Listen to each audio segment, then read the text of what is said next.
Polavaram aerial view ద్వారా project పనులను CM Chandrababu పరిశీలిస్తున్నారు.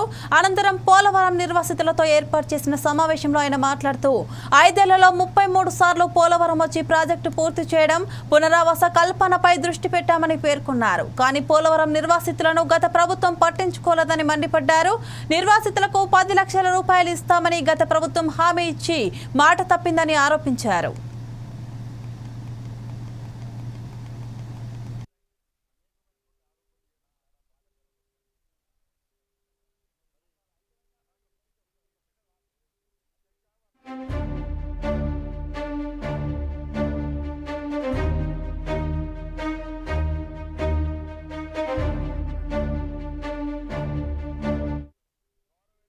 నాయకులు చాలా విషయాలు చెప్తా ఉంటారు. ఫ్రీగా వచ్చింది కాబట్టి ఆ రోజు మీరు చూస్తే అపోజిషన్ లో ఉన్నాడు కాబట్టి 10 లక్షలు ఇస్తామని అనౌన్స్ చేసి వెళ్ళిపోయాడు. ఇచ్చాడా అని నేను అడుగుతున్నా. 5 ఏళ్లు ఒక పైసా ఇచ్చాడా అని అడుగుతున్నా. వరదలు వస్తే మిమ్మల్ని చూశారా అని అడుగుతున్నా.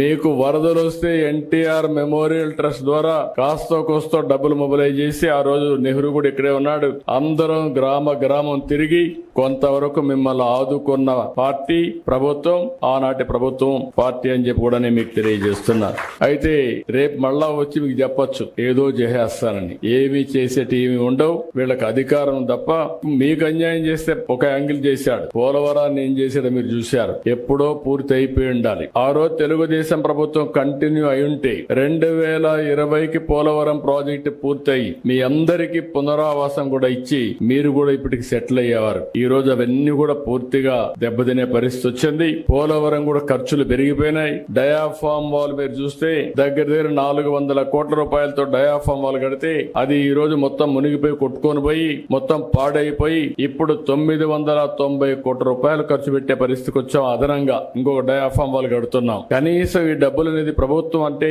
ప్రజాధనం ఎక్కడి నుంచో రాదు. ప్రజలు పన్నులు కడతారు. ప్రభుత్వం సమర్థవంతంగా ఎక్కడికక్కడ విషయాలన్నీ పరిష్కారం చేసుకుంటూ ముందుకు పోతాం. ఏ ఒక్క పైసా మేము ఖర్చు పెట్టినా అది మీకు చెందాలి. మీ డబ్బులు ప్రజల సొత్తు, మళ్ళా ప్రజల కోసమే ఖర్చు పెట్టాలి తప్ప దుర్వినియోగం చేసే హక్కు ఎవరికి లేదని కూడా విజ్ఞప్తి చేస్తున్నా. అందుకే ఈ రోజు ఒక సిస్టమేటిక్ గా మీరు చూస్తే ఎప్పుడైనా పోలవరం ప్రాజెక్టు కడితే 5 సంవత్సరాలు ఆ ముఖ్యమంత్రి ఎప్పుడన్నా కనపడ్డా అంటే రాకపోతే ఏ విధంగా అవుతాయని అడుగుతున్నాను. నేనైతే 5 సంవత్సరాల్లో 33 సార్లు వచ్చా. సోమవారాన్ని పోలవరం చేసుకున్నాను. ప్రాజెక్టు పూర్తి కావాలి. దీనివల్ల రాష్ట్రం లాభం పొందాలి. నష్టపోయిన రైతాంగానికి పునరావాసం కూడా కల్పించాలి. పేదవాళ్లకు పునరావాసం కల్పించాలనే ఉద్దేశంతోనే R&R ప్యాకేజీ గాని ఇవన్నీ ఆ రోజు తీసుకొని ముందుకు పోయాం. నాయకులు చాలా విషయాలు